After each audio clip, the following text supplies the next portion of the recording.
All right, welcome back to another episode of Power Bourbon. Again, flying solo, so this will be fun. You get my unbiased opinion, and yeah, you guys can let me know what you think in the comments below. I was finally able to get a bottle of this thanks to a wonderful Patreon member, and I've been wanting to review it. I guess I will review it and tell you guys what I think. So tonight, what I'm going to review is Old Fitz Bottled and Bond 7-year.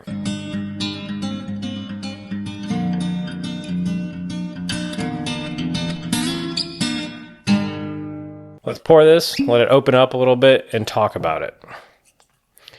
Now, if you don't know anything about Old Fitzgerald, it's a Heaven Hill product, and generally it came in really pretty decanters and was really, really expensive.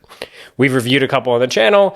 I've been lucky enough to get a 16-year-old VVS, if I remember right, from the distillery, and a couple other things like that. It's always a really good weeded, about 100 proof mash bill.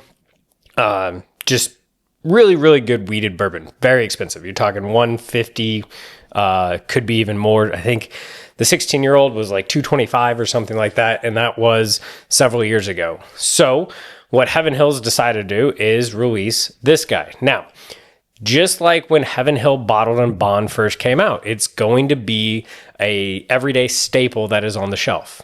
But in the beginning, as we all know with bourbon, it's really hard to find. People are going to buy it up, put it on the secondary. It's going to go for crazy prices. Just be patient. Just like the Heaven Hill Bottled and Bond, when it first came out, it was like $90, $100, going crazy on secondary. You can find it all day long now at Costco and other places like that, Kroger, for right around $50, which is what it's supposed to be. This is the same way. It's going crazy, going fast. It's on the secondary for crazy prices right now, everything like that. Just give it a little bit of time, probably 6 months, 7 months, and it will start being on the shelves every day. And that's without me even reviewing this. I'm making the assumption that Heaven Hill put out a decent bourbon for $65 is what this is going for. 7 years, 100 proof, weeded, good name behind it. $65. I'm guessing it's going to be pretty good and right on price point. But after the review, we'll talk about what are your other options out there right now. So let's see what we think.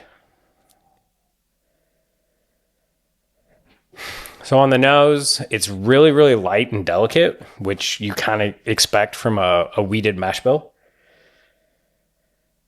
A little bit of cherry, some oak, maybe some marzipan in there. And like a little bit of barrel char. So just a nice, light, delicate, everyday bourbon that you would expect.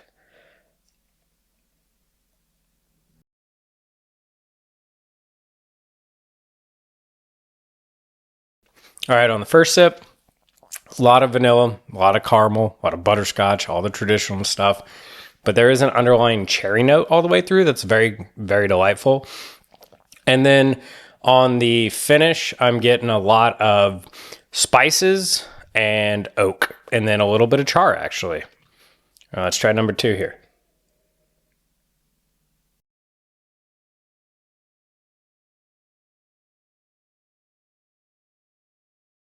Yeah.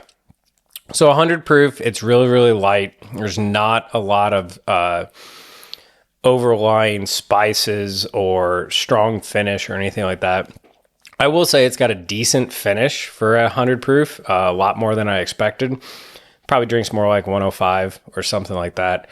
But yeah, nice flavor all the way through, delightful. I think this is a really good weeded that you could pick up. You're looking probably like who's this going to compare to? The number one, let's go weeded that everybody talks about, Weller Special or Weller 107. I think 107 is going to be way better and about the same price tag, but you're also a few proof points up at 107, which I think is kind of like 105 to 115 is kind of that sweet spot for people that have been in bourbon for a while. Way better than Special, way better than 12. I am not a huge fan of Weller 12 at all, but This is not one that I would go crazy hunting for or try to get off the secondary or make some trades for or anything like that. If you see it at MSRP, and I would even be willing, if it's your first one, go 70, 75, because it is a 7-year age statement. So going off the $10 an age, $70, $75 isn't bad. You're going to be happy with it. That being said, I think there's bottles out there right now that are just as good, if not better. One that sits on the shelf all the time here in Louisville that they don't have a huge distribution, but if you can find it, it's going to be great, is going to be Castle and Key weeded, and especially their cast strength. So this is really, really good. This one comes in at 105.8 proof. It is right around that $65, $70 MSRP, and it's also 7 years. And this is the 2004 edition, and I know they've got some new ones I've seen at Kroger. It's not moving very quick, so you're probably going to be able to find it at a pretty decent deal. And then, of course, if we're really talking weeded, right around the 6-year age statement, maybe a little bit higher, I mean, you got to go with the kings of weeded, which is Maker's Mark.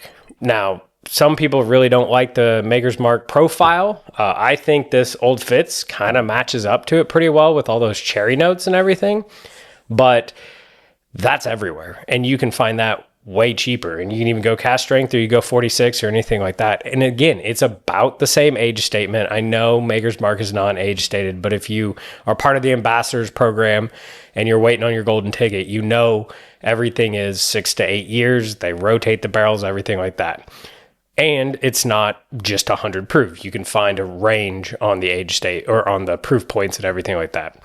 So overall, what do I think? I think this is a great lineup for Heaven Hill. I think they're really smart to put this out there because you're going to be able to find this by next summer. It should be pretty much everywhere. And it's going to get people that have always wanted an Old Fitz bottle. It's even got a throw out to the decanter with the style, which is really, really cool. But I don't think it's one that you need to go crazy chasing and trying to get and everything like that. It's just like the Heaven Hill Bottled and Bond is. The Heaven Hill Bottled and Bond is some of the best bourbon I think you can get from Heaven Hill, very consistent for a good price point where it is now. When it first came out, it was not worth it. So along those lines, I think you're going to find something that is going to be great and be around and easy to purchase given time that is going to be well worth the money. Until that time, I think you got plenty of other options, and don't go crazy chasing this. If you see it on the shelf, go ahead, get it. I think you'll enjoy it. Otherwise, wait, be patient. I know that's hard for us. We all get FOMO and really want the next bottle, but it is a good pour. I think you'll enjoy it, especially if you like weeded bourbon.